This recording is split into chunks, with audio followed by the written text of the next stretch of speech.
Esto es nada menos que el rincón filosófico desde el rincón de mi hamaca. Pero qué bueno que están aquí. Estamos cambiando de estación de año. Ahí está, ya se terminó el invierno y empieza la primavera. Yo no sé a quién se le ocurrió inventar las estaciones del año, pero realmente fue un chingón, porque le dio perfectamente al clavo. Primavera, verano, otoño e invierno. ¡Hala! En Yucatán solamente hay verano y verano más caliente, pero eso es otra cuestión. Y ahorita en esta época del año pasan un montón de cosas, sobre todo en el mes de marzo se festejan un montón de cosas. O sea, por ejemplo, se festeja obviamente la primavera, pero además se festeja el natalicio de Juárez. Pero además de eso también se festeja el equinoccio.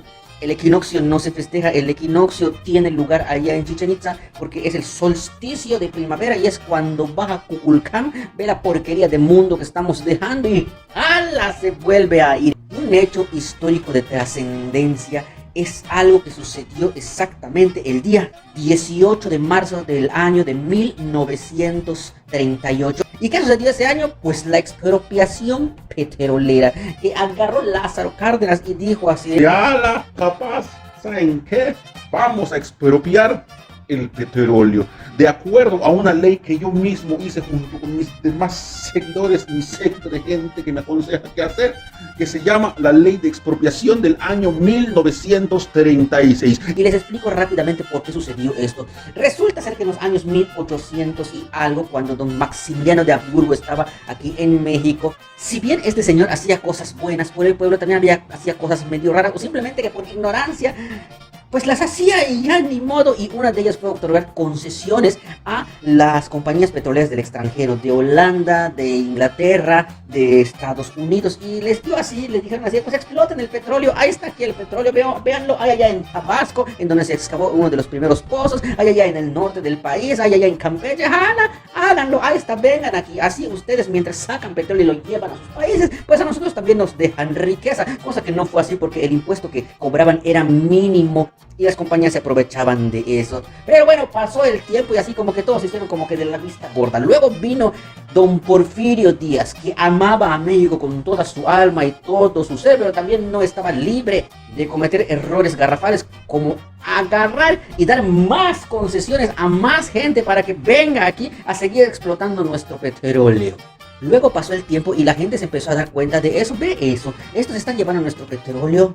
Y los políticos decían: ¿y la riqueza que nos debe dejar a nosotros? Mira cuánto está vendiendo el barril allá. ¿Y por qué nosotros no tenemos un poquito de ese dinero? Hay que hacer algo para que las compañías nos den un poquito de eso que ellos están ganando, para que así nosotros podamos tener dinero para solventar algunas cosas del país. Y más o menos fueron algunos presidentes como Francisco I. Madero, que dijo: vamos a ponerle un impuesto a cada barril de petróleo. Cada barril de petróleo le vamos a poner 3 centavos de peso. ¿Qué? Las compañías pusieron el grito del cielo, dijeron: ¿qué? ¿Por qué? Si nos estás agarrando y nos estás explotando, no es posible. Y se sostuvo este señor de mala gana. Algunas compañías empezaron a pagarlo, otras agarraron y dijeron: ahí está mi ley de amparo, no te pago ni fruta, Nance. Ya entonces derrocaron en la decena trágica a Francisco I. Madero y ese trato se rompió otra vez. O sea, eso de los 3 centavos se rompió otra vez y hubieron varios presidentes que querían hacer eso, ponerle impuestos al petróleo, a todo lo que saliera del suelo mexicano, pero las compañías se escudaban y hacían un montón de cosas, como por ejemplo, como tenían tanto dinero, también lo que ellos podían hacer era hacer que la gente se levante en armas para decir: no, nosotros no queremos pagar impuestos. Generalmente eran las compañías de Estados Unidos las que hacían eso. Las otras también, pero más las de Estados Unidos.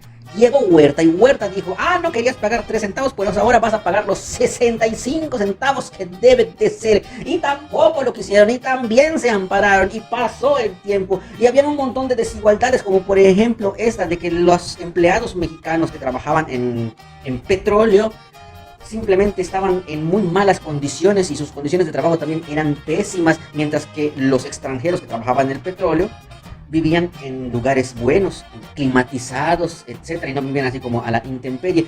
todo esto se fue fijando poquito a poco y como quien dicen, de poquito en poquito se llenó el jarrito. Llegó entonces Lázaro Cárdenas y quiso poner también el impuesto y se pelearon un montón. Nada más que en ese momento los trabajadores también se levantaron e hicieron huelgas como para que los dueños de esas empresas dijeran: guay, mira eso que están haciendo, hay que hacer algo. El país se vio envuelto en este tipo de crisis medio raras. Luego los empresarios empezaron a decir: no vamos a hacer caso de esas cosas. Al final Lázaro Cárdenas les dio un ultimátum y les dijo: hoy me sube fruta, ¿sabes qué? Si no haces lo que te digo, te voy a expropiar, ¿oíste? ¿Y sabe qué es expropiar? Agarrar y que todo eso que tienes tú ahora va a ser mío y me vale 3 kilómetros de cuerda para lazar caballo, que te hinche un huérfano, va a ser mío. Las empresas quisieron ampararse, pero ya no pudieron y luego dijeron: bueno, está bien, vámonos al diálogo. Claro, ahora sí, vámonos al diálogo, pero eso lo hicieron a última hora, en el momento en que Lázaro Cárdenas dijo: bailó Berta, ¿oyeron? Se van a la Berta todos. Las empresas entonces dijeron: no, espérate, vamos a hablarlos, estamos chupando tranquilos.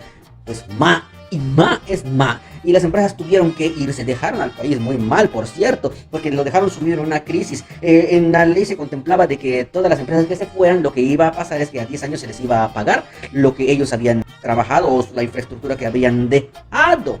Algunos dijeron: no, nosotros queremos regresar y además el petróleo es nuestro. Pero había una ley que no sabían ellos, que decía que todo lo que estaba por encima sí era de ellos, o sea, por encima del suelo sí era de ellos, pero todo lo que estaba debajo le pertenecía a la soberanía nacional. Y bueno, con el tiempo pues se hicieron todas las cosas que se deben de hacer, como por ejemplo el boicot, las refacciones que se le vendían para las maquinarias de petróleos. Simplemente las compañías grandes que se fueron le dijeron a las otras compañías que vendían esas refacciones: no le vendas a México. Y otras personas decían: no le compres petróleo a México. Incluso hubo una vez que el petróleo mexicano estaba yendo y lo decomisaron. Siempre salieron adelante y siempre se comprobaba de que sí, el petróleo era de nosotros, de México, porque ellos decían que era robado. Pero para eso, o sea, ya implicaba todo un gran gasto. Poquito a poco se fue normalizando todo hasta nuestros días. Y eso fue lo que pasó en la expropiación petrolera, o sea, en días antes de la primavera. Y es lo que tenía yo que decir al respecto, porque en ese tiempo, sí es cierto, todo se apostaba al petróleo, porque el petróleo era algo que en ese momento tenía futuro. Estamos hablando de 1938. Ahora, pero bueno, a ver qué va a pasar ahora. Era todo lo que tenía que decir y feliz primavera.